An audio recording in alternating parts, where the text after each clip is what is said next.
It's the end of February, and that means it's time to get our plan together for March. Stick around for the budget prep for March 2019.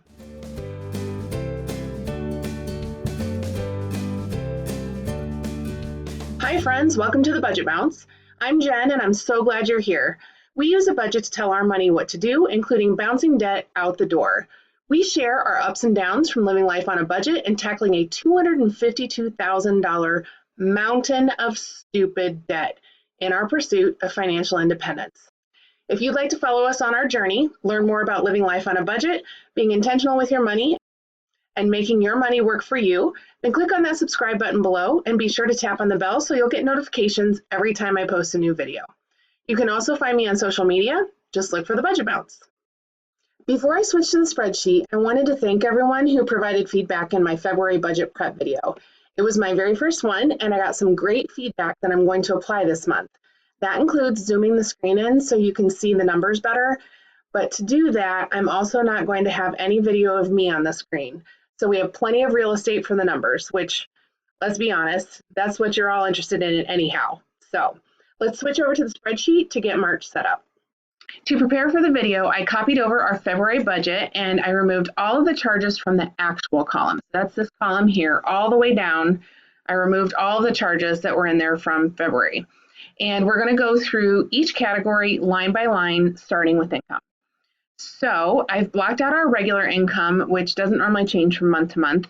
You can see we had some carryover to use in February up here that carried over. And where we are right now, it's not the end of February yet, but right now it's looking like we might have about $50 to carry over into March. So that brings our total income bucket to $8,848.95. In giving, we don't have anything coming up, so that's set for $0 for March. In housing, we have our monthly payments for the mortgage, followed by our gas and electric utilities, mobile services here, and then our internet. Those don't fluctuate very often, and so that brings a total for March to $1,449 and change. And the reason why we don't have anything for our city utilities is because that is a quarterly bill, and that is only paid in January, April, July, and October, so we don't have anything for March. In food, we are at our normal $500 with the breakdown of $425 for groceries and $75 for dining for the three of us. And for those that are new, that's me, Matt, and our 17-year-old kiddo, Henry, who has his own category coming up next. In the Henry category, there are no fees to pay in March, but I am going to set aside $100 to put into, I'm going to add $100 to his food service account.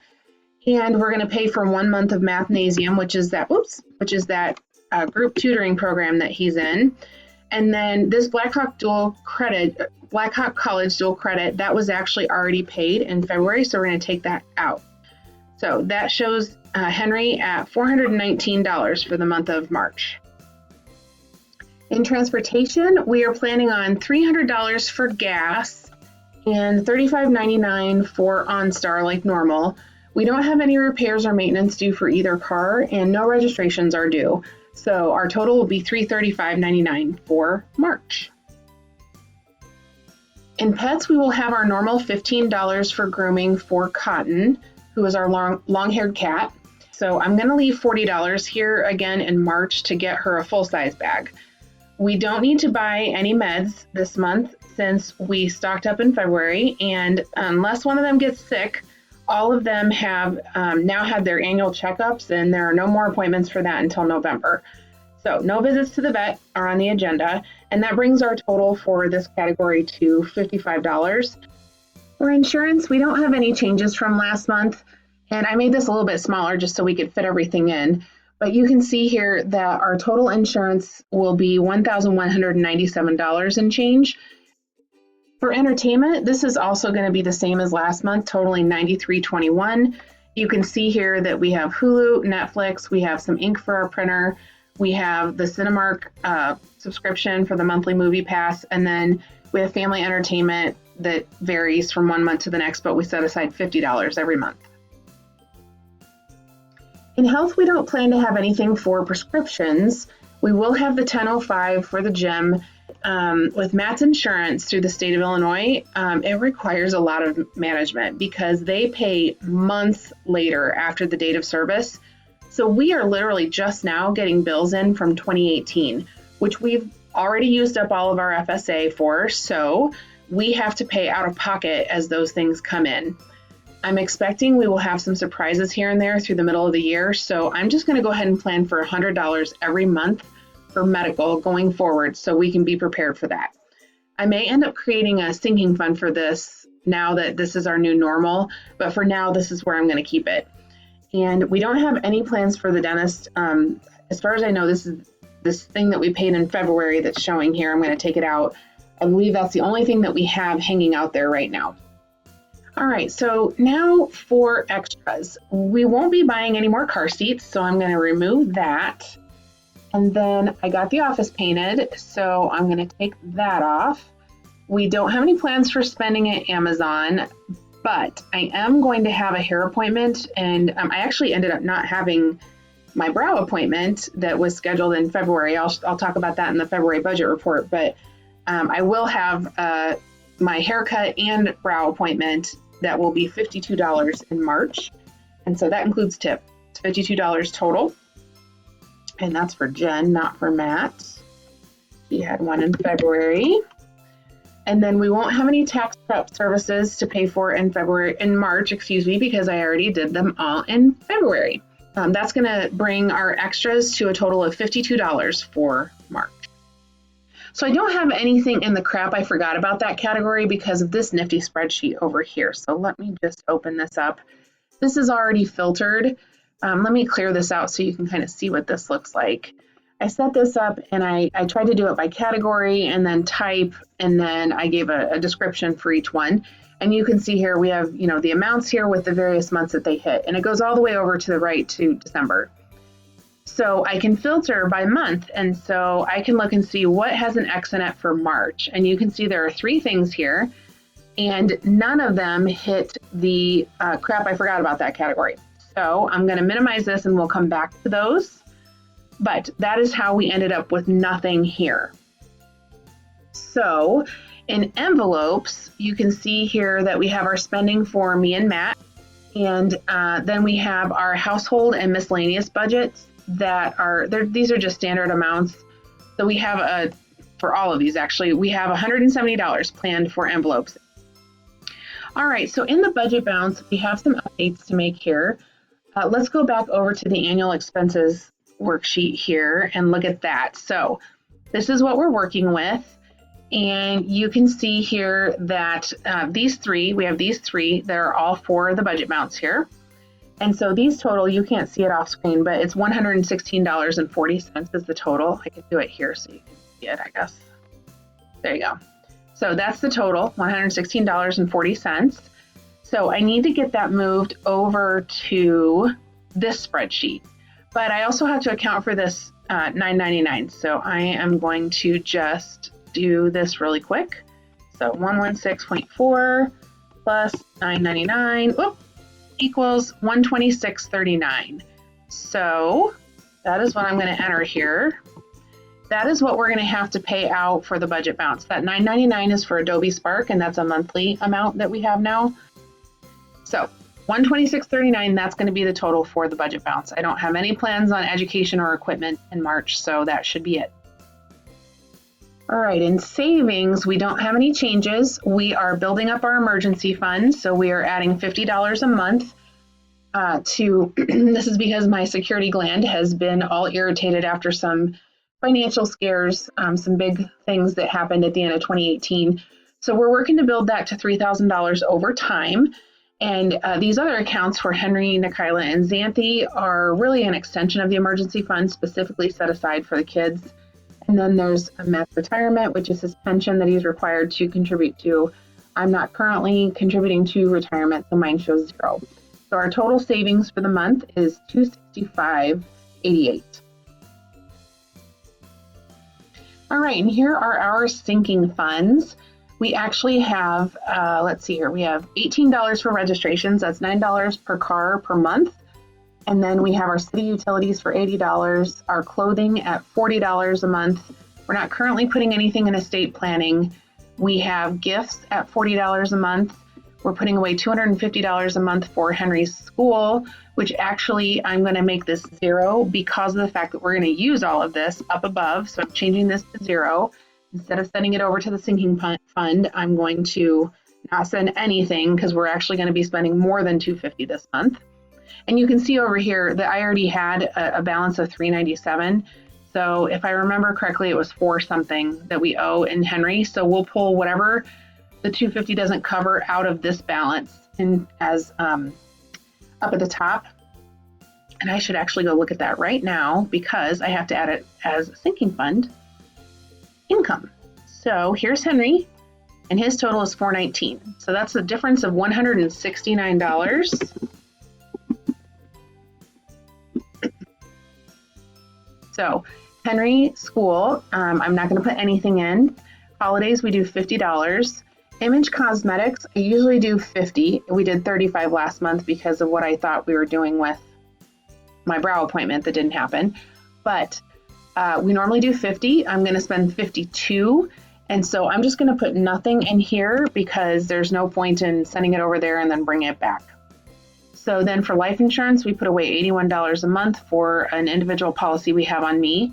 Online subscriptions right now, these are separate from what we do for the budget bounce. So let me, that's not going to show in the window.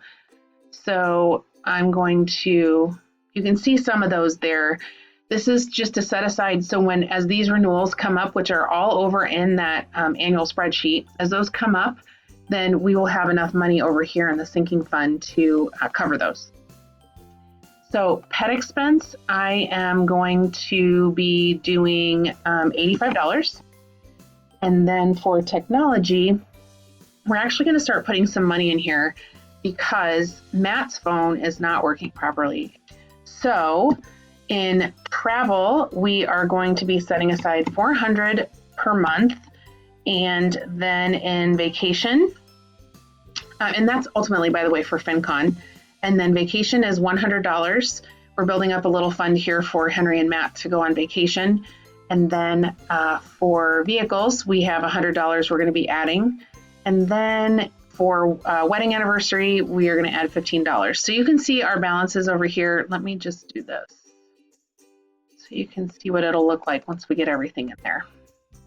So that'll put us at $5,140 in our sinking funds for all these various things that are happening. All right, so jumping into debt, which is our last category.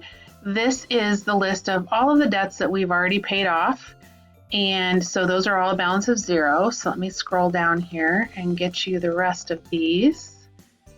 And some of these are down here on the bottom. I'll show those to you in a minute. But you can see here we have these listed. These are all the ones we're actively paying on right now. And we have them listed lowest to highest balances. And this is what we plan on paying. Now, I will tell you that we are getting a hefty tax return. And I think it might come in at the end of February before I finish the February budget. And we will be doing some things with this. But right now, I'm planning on it just being a regular month in March, and I'm not making any changes to this since we haven't posted any of that yet. So, so you can see here we have Matt's phone and my phone. We have a Tires Plus card, a Kohl's card, a Care Credit card. This is the Capital One card. This is my 401k loan that comes out of my check. This is Matt's private student loan that has both our names on it. This is the city card that I'm paying off from if you haven't seen it, my debt fail, I'll link it up here in the corner for you if you'd like to watch it if you haven't seen it yet. Lowe's Jen, that's my Lowe's card. And then this is another Visa that we have. And then this is our Traverse, my car. This is Matt's child support. And this is what we're paying back to my parents. So when I copy this all over, obviously updates things over here on the right. And I opened the screen up a little bit so you guys could see this. I did get the formulas fixed for the interest over here on the right. So, pardon me, we are, this is what we're paying every month. $777 a month right now is what we paid approximately. It might be a little more, it might be a little less based on, I don't know exactly what all of these are. Some of them I'm totally guessing. So all of these, let me back up. Anything in black, those are things that are in Matt's name, and the student loans are deferred right now, but those are Matt's. And then these are all in my name. Anything in pink is in my name. And so for those of you that are new, this was really important to Matt that we focus on getting the things paid off that were in my name. And so we are doing that. And all these things down here, aside from the student loans, all these things down here that are in black and we're not paying on, they are very old and have long been charged off. And so there's nothing to do with them right now. We are trying to focus on the things that we're current on and getting those paid down. And, you know, over time, like we just settled something in December and got it paid off. It was a Target card. We'll do that here and there throughout the time that we're working on this, but these are all Matt's and we're not paying on these for now. And I expect by the end of this year, we'll be paying on student loans, but right now they're deferred. So our total payment scheduled for that we're planning on is $2,884.63, just looking at it organically. Now let's go down here and see what it looks like. Okay, so here you can see my totals. We have total expenses at $8,732, but we have $9,017 coming in income, which means there's another $285.49 here. And just last month, I told you guys that we were going to be paying off the Traverse and focusing on getting all of our extra on that, and how quickly life changes in the last 4 weeks, because based on things that are happening here, we have to focus on clearing up as much per month as we can, as quickly as we can, based on some things that I'm concerned might be coming down the line that would impact our income. So we are going to be putting as much as we can. Let me back up. Up here, you can see these are our lowest ones. And as much as I'd love to put that extra towards this one, you have to have the entire amount to be able to do that. So we can't make a payment there. We're going to focus on City Card that is going to get us out of the woods, because when I'll tell you right now, when the tax return comes in, we're paying off Kohl's. And then we want to get the City Card paid off as soon as possible to free up that $377. So with that, what I'm going to do is I am going to add these up. That's $662. That impacts the balance over here. And so that gets us to a zero-based budget. And then you can see over here, this is what we started with, what we will start with at the beginning of March. Based on what we know today, this is what we will end with at the end of March. We will pay off $2,323 and change during March. If I don't do this in February and March, it'll be much higher because of when our income tax comes in. So we're looking at surpassing $27,000 in March, and actually it's going to be a lot more than that. So I'm excited to see how that all plays out. I don't yet know if it will hit in February. If it does, then you will see it in our February budget report. If it does not, then we won't be doing it until our March budget report, which will be the first week of April. So anyhow, that is what we are planning on doing for the month of March 2019. We are, slowly chipping away at this. It's a big number that we started with, and it's still a big number. I'm not loving that it's still $225,000, but that's a lot less than it was when we started a year ago. So we did just celebrate 1 year of living life on a budget. So February 1st was our 1 year. And also during the month of February, we had our 1 year anniversary of the budget bounce, of the day that I pulled my phone out and decided to do the first video, which was on Valentine's Day a year ago. So that is what our plan is for March. I really appreciate you guys sticking it out here with me and getting to the end if you made it this far. And we will see how this all plays out. And I will be back next week with our February budget report, which will give you a little bit of a lens into what's going to happen in March. That's all I've got for you today. Until next time.